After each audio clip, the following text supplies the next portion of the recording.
I pozdrav ljudi, ja sam Marko i ovo je top 5 stvari koje možete da radite u Minecraftu kada vam je dosadno. Ok, dakle prva stvar jeste uzmete sedlo, stavite na svinju, sednete na svinju i sad čekate da vidite gde će vas sve svinja odvesti.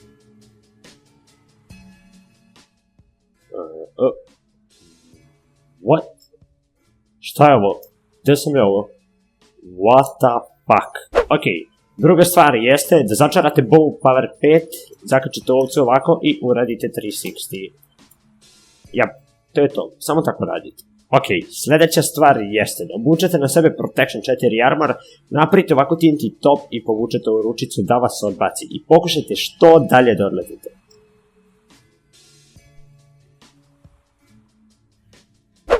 Četvrta stvar, da se popnete na neko visoko mesto, u mom slučaju drvo, uzmete water bucket i pokušate da uradite MLG sa tim.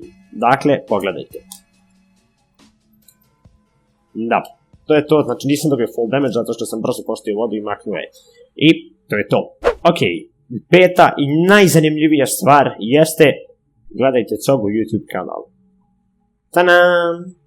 Ok ljudi, to bi bilo to za ovu epizodu, dakle ako vam se ovaj video sviđa, ostavite like da napravimo još ovakvih videoklipova, dakle ovo je jedan novi serijal i tamo kao što vidite ostala je ona ograda od one ovce, tamo tačno iznad ovog mog levog ramena, to jest desnog, da.